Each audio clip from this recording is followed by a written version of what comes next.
The last round of last round of last round of. No one's burning kids' arms in movies today. Not like they used to. They find this blow-up doll, and it's already blown up, and they have no problem just fucking around with it. And I'm thinking the whole time, that thing's probably... there's a good chance it's got comes in it. Welcome to the last Roundup Horror Show. It might be the last podcast. It might be the last. No, it's not. We got next month, at least. I'm Frank. This is Jason. We're going to talk about some movies today. Up first, we're going to go back to 1987. A little movie called Slaughterhouse. Summary for this film. The owner of a slaughterhouse facing foreclosure instructs his obese and mentally disabled son to go... obese? Why'd you have to include that? That's what the summary said. I didn't bring it. I didn't write this. And mentally disabled son to go on a killing spree against the people who want to buy his property. Written and directed by Rick Roessler. Okay, what do you got? Buddy has a big axe to grind, and a big axe. Distributed by American Artists on 9/11/87. Wow. Never forget. On Blu-ray, 88 films, and more recently on Vinegar Syndrome. One thing I noticed right off the bat is how creatively this is shot. I assume most of the... You thought so? I think so. I think so too. I assume most of it was from the hands of experienced camera operator, first-time cinematographer Richard Benda, who previous to this movie worked on several films, including Twilight Zone the movie.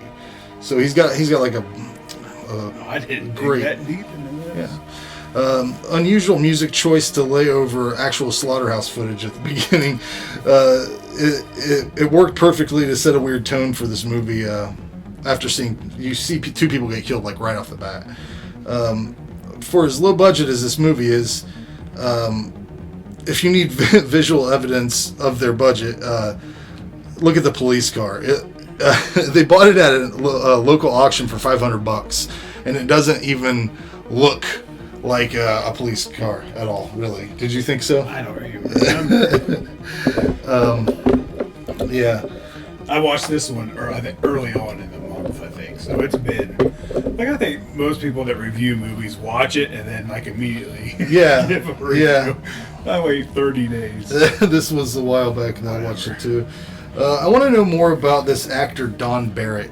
He plays Lester Bacon. He's also in Hobgoblins and some movie called Desperation Rising, which looks fucking crazy. I'm gonna have to check that out. But he has a scar across his throat. Did you see that? I just want to know the story behind that. I'll never fucking know either because he's got to be dead, first of all. The internet, I went on a long search on this movie because I was like, I want to know what happened. Because sometimes you can find shit like that out, certain level of celebrity. Really took too long on this Google search. But what happened? Hurry up. I love... your time's about up. Whenever his buddy's father finds out he's killing people. Lester. Yeah. Which I think is a great character in this movie. Right.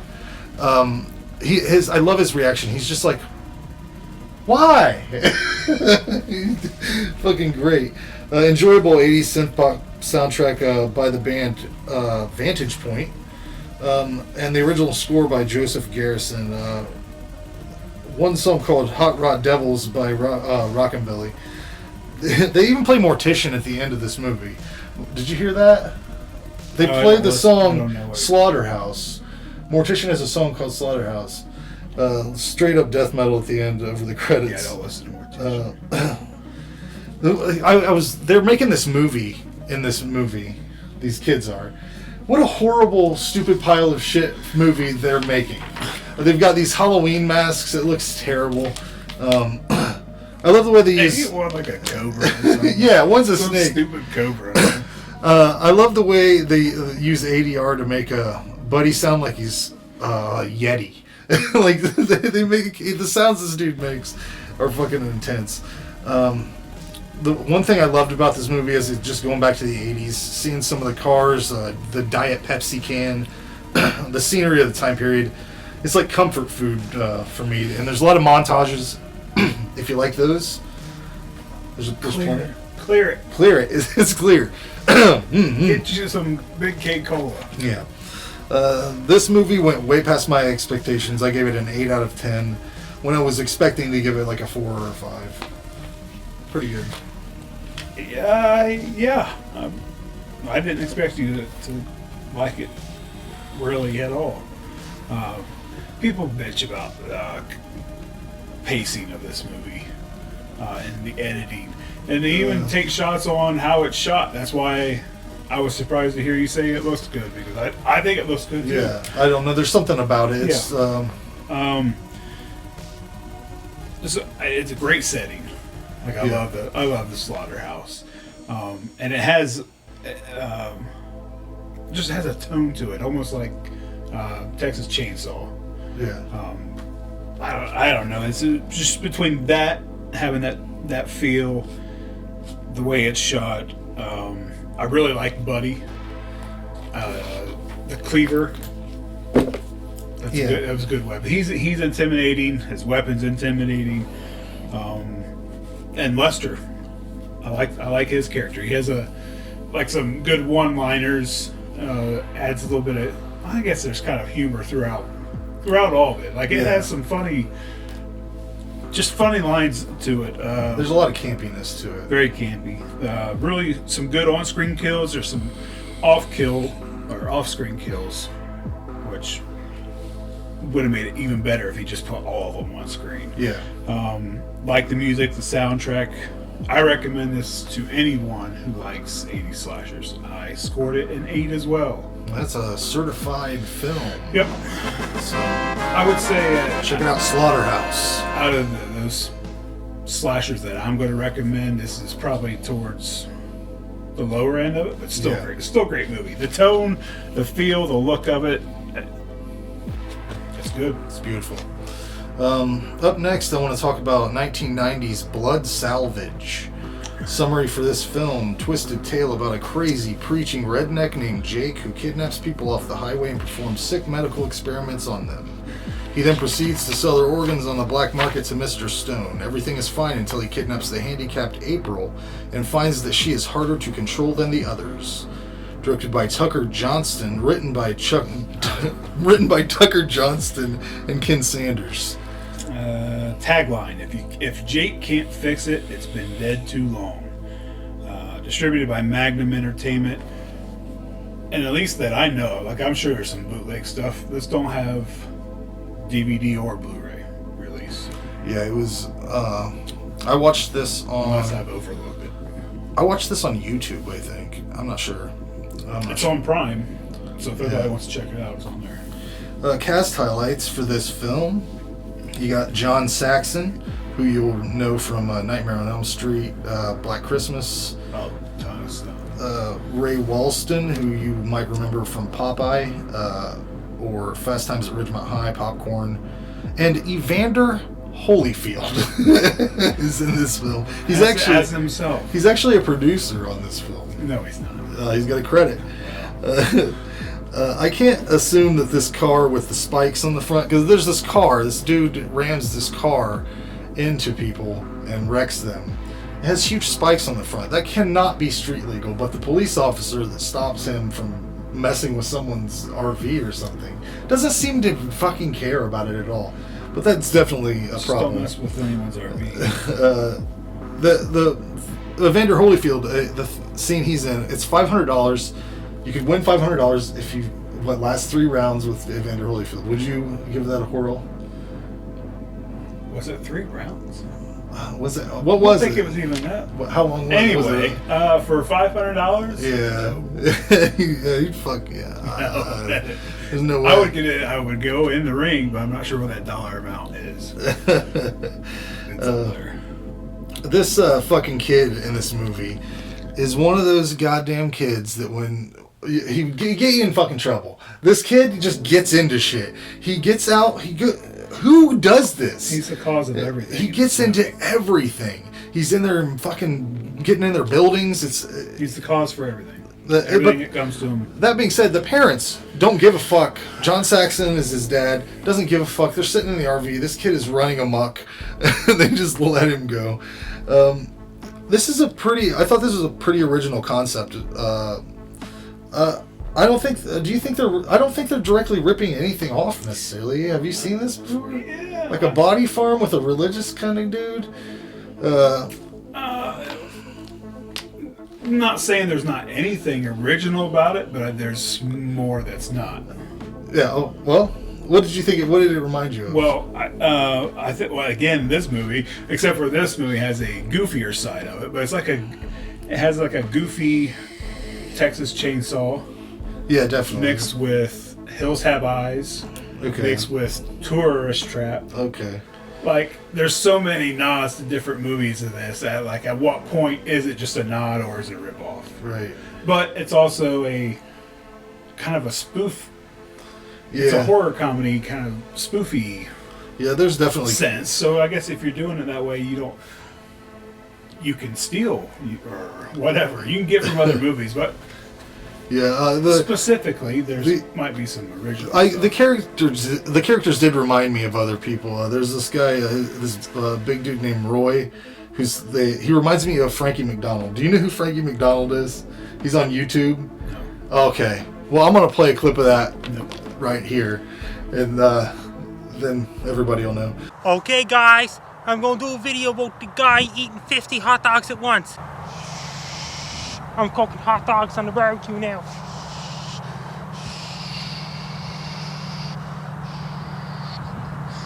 Here's some ketchup and mustard and relish and onions. Here's the guy go.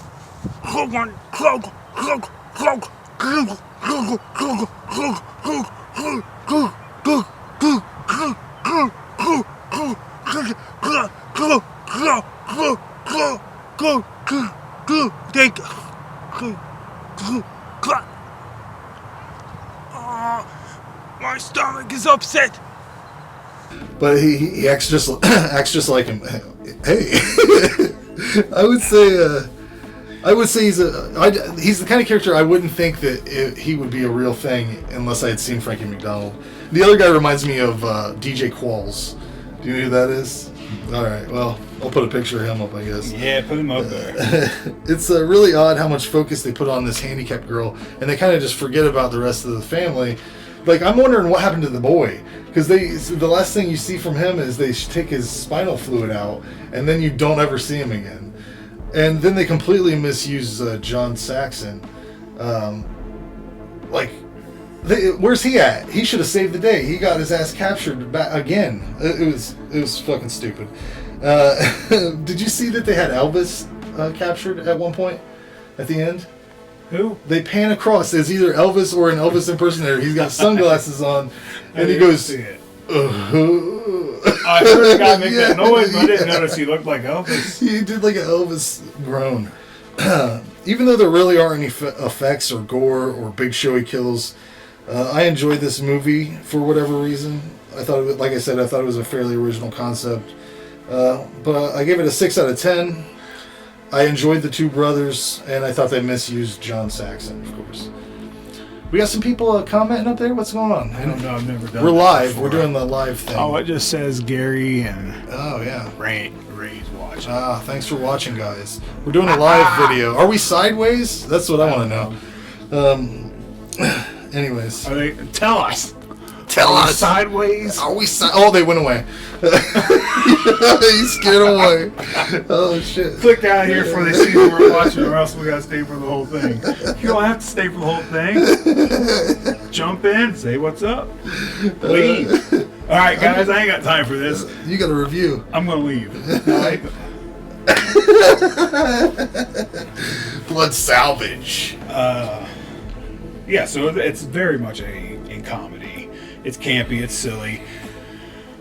I can't believe you say it's original, because everything, like, I just mentioned like 3 movies, but there's so many so many different things that kind of reference other movies.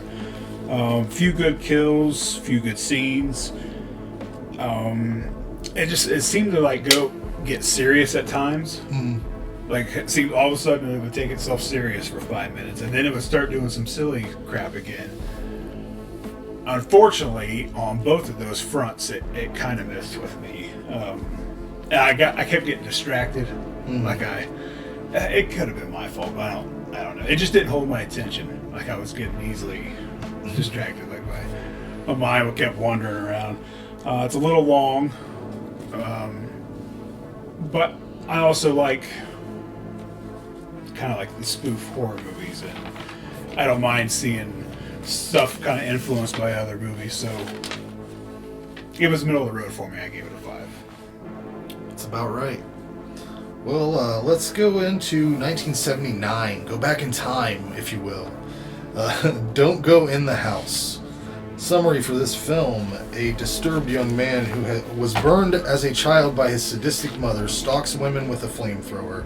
Directed by Joseph Ellison. Written by Joe Masefield, Joseph Ellison, and Ellen Hamill. Oh, I suppose you want me to say something? Oh. Tagline: if you do, then don't say we didn't warn you. Yeah. That's what a stupid thing. There's a whole bunch of stuff like it you could have said besides that. But, distributed by Film Ventures International and out on Blu-ray through Roninflix. This is one of those movies that I'm surprised I haven't seen it yet, but I've seen the poster art, I've seen the video or whatever, and I would have never imagined in my life what it was actually about. Who would have ever imagined that it was about a guy luring women into his home and burning them with a flamethrower? It looks like it would be a ghost story. Yeah, a haunted house. There would be a fairly disturbing child abuse scene early in the movie if the child actor would have been a little bit more intense. It was all right, and there was some sort of effect. It was effective. That was kind of a. Oh, I mean, I think it's a video nasty. Yeah, or it was. I think that's probably a lot to do with it. Like, there's some child abuse stuff in this that. Yeah. Today, you don't see that kind of stuff today. Not at all. No one's burning kids' arms in movies today. Not like they used to. It's almost like they can't decide which way fire affects this guy. Because in the beginning, he almost lets the guy burn to death. The movie is about a kid, a man who was abused as a child, who his mother dies, and he goes crazy and just starts burning people. He builds a room in his house to burn women. He lures them into the house. But it's almost like they can't decide which way it affects him because he was afraid to help the guy who was burning. I don't think he was afraid to help him. You think he did it on purpose? I think he's the one that threw the can in there. Oh, you think so? Yeah. Okay. Now we're making sense. I think he threw the can in there to blow up on that dude, and then he just sat there and watched him burn. Like he was talking about the flame was a cover. Like the way the flame covered him. Okay. You got a point there. Okay. It's in the movie. Sort of a boring watch, a little bit. Slow. You get you get to about the hour mark, and this guy's basically burned 4 women off screen, and one of them was dead already.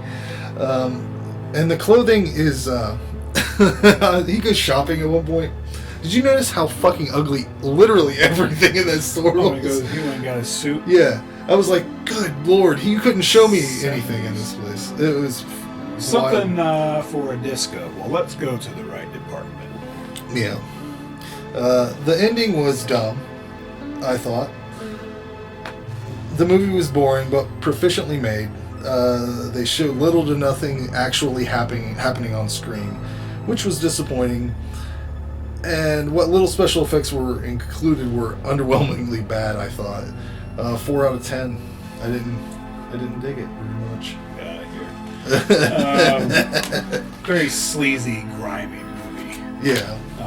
It feels like they took Psycho and mixed it with Maniac. Both in the sense the way that the film kind of ends. These charred bodies comes back to life. I don't know why you think that wasn't a good ending.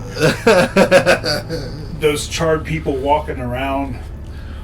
It was basically looked my like main living problem dead- with living it was dead. I hated that he was just talking to these women. I didn't like his crazy. I didn't like that recipe of crazy. All right. And I like the whenever ending. at the I end, was just touching on the ending. all I could think of was how, like, it seemed like a worse version of than the ending of Maniac. It seemed like they took Maniac's You didn't ending. like that I liked movie? Maniac's ending. It was like a worse version of that. Oop. Well, yeah, I agree. It's not as good as the ending of Maniac. I compare everything to Maniac. I'll be honest. One of the best slashers. No, it's just similar. Yeah. You know, in a way. I liked it. Yeah, so Mama's Boy, who's crazy. We already said there's some disturbing scenes, child abuse going on. I thought there's not a lot of on-screen kills. That's definitely that's my biggest gripe with this. But you talked about the effects not being good. I thought it was one of the best kill scenes when he takes that first girl in the room and just lights her on fire. Liked it. Yeah, It but they looked didn't really show good. anything. On my version, they didn't. Maybe I watched a different version than you. Oh, so did you see the full frontal? I can't remember. Like the girl's bush was so No, big. I it was didn't. casting a shadow This is down what her I'm leg. thinking. I'm thinking that I watched whatever I watched this on Vivo or some shit like that. Oh, shoot. I think that the version I watched was edited, and I read that there was a few different versions floating around.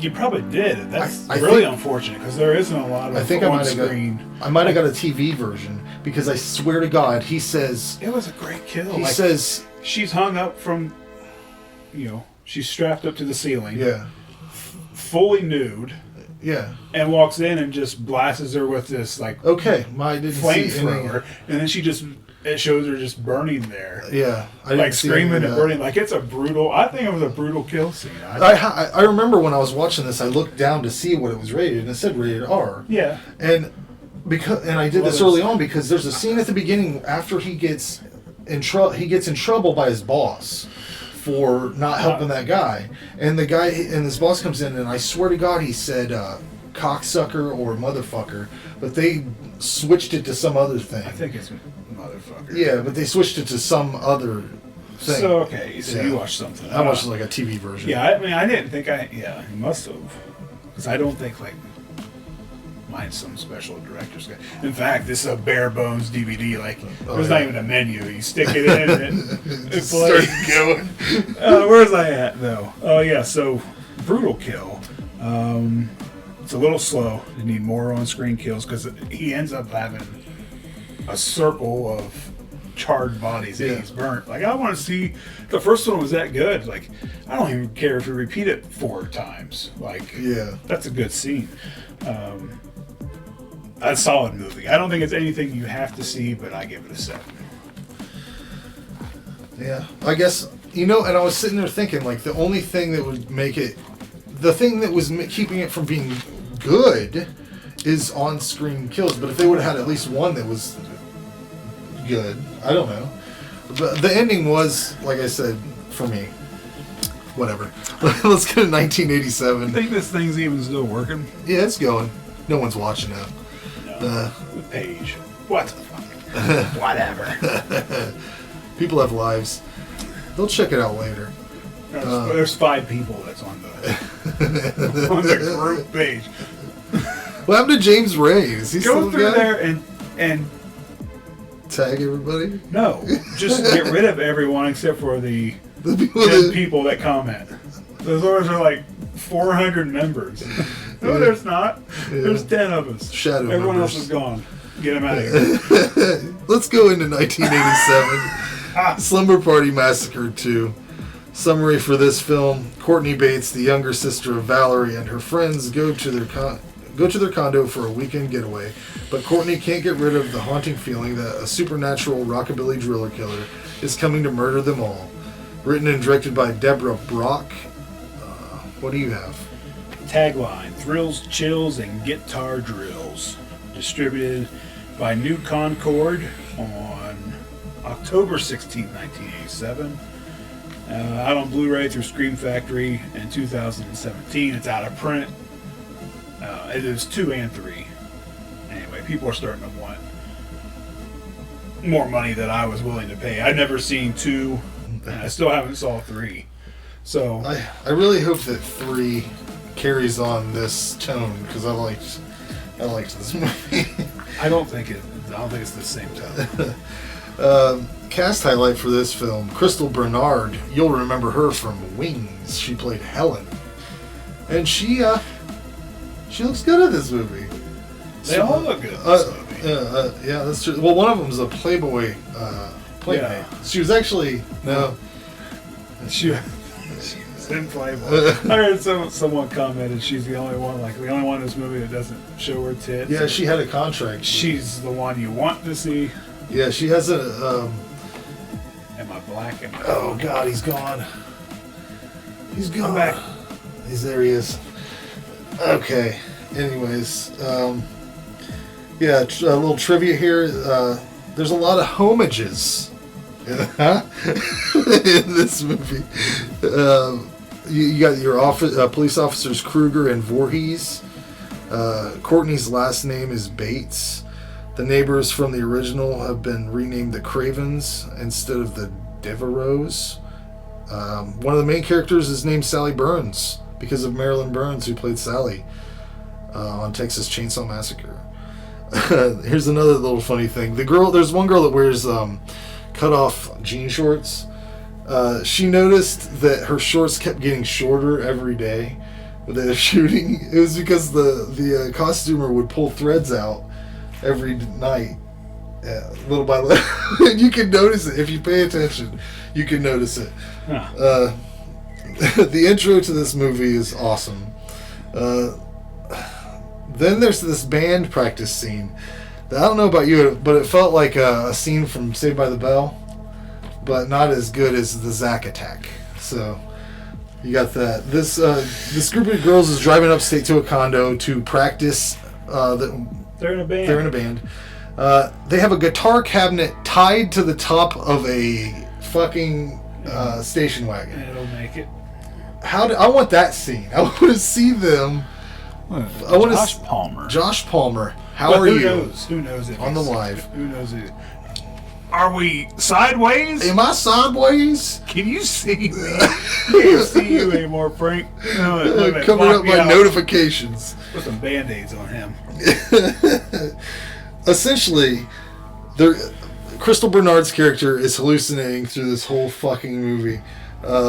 She keeps thinking there's this rockabilly guy. First of all, the guy from the first movie was like, I remember him being like, kind of like the guy that would be your friend, your dad's friend that your mom hated. And he wore a jean jacket. And that was it. And he was kind of boring, and the coolest thing about him was he used that big drill. This guy is fucking completely different. He's like a rockabilly, he's got the most elaborate kill tool I've ever seen in my life.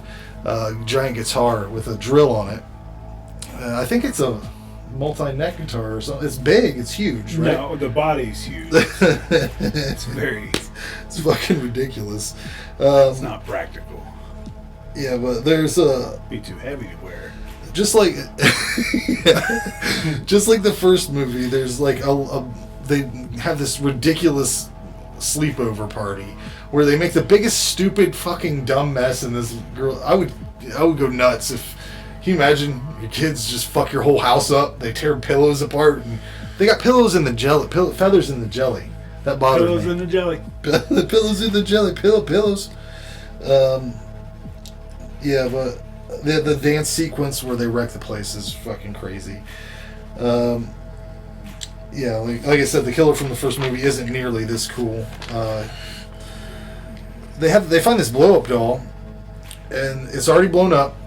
And they have no problem just fucking around with it. And I'm thinking the whole time, that thing's probably...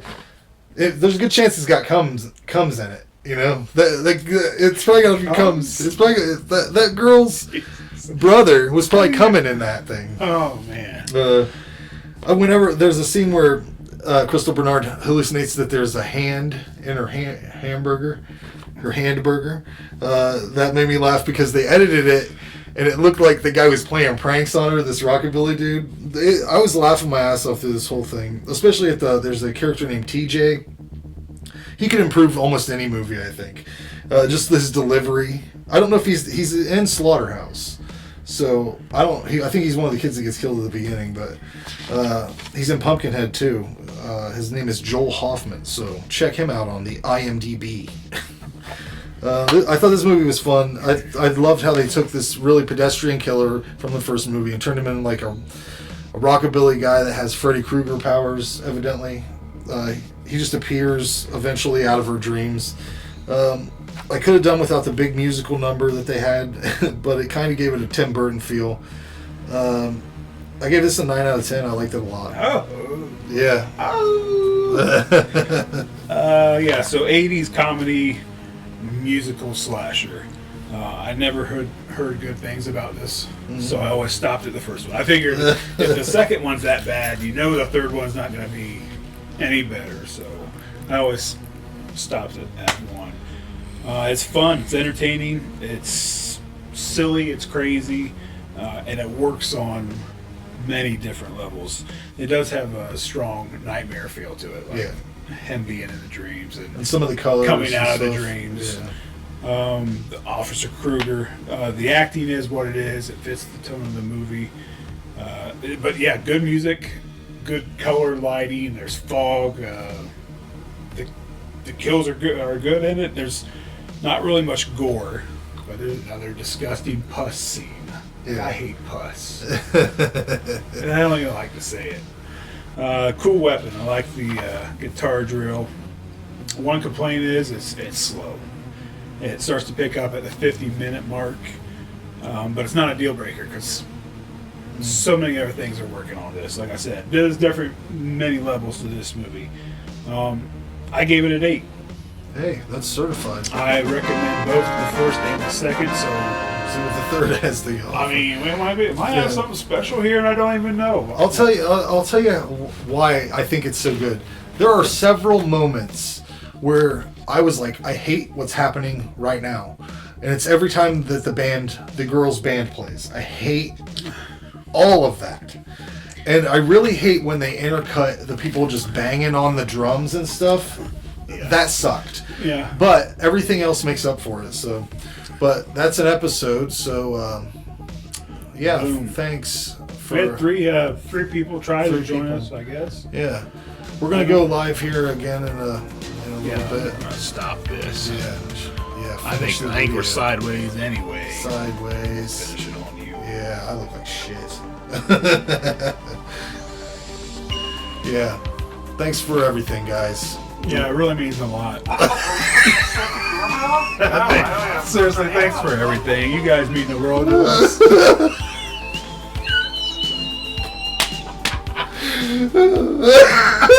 That's not nice, Jason. Yeah, it is. They know it's all in good fun.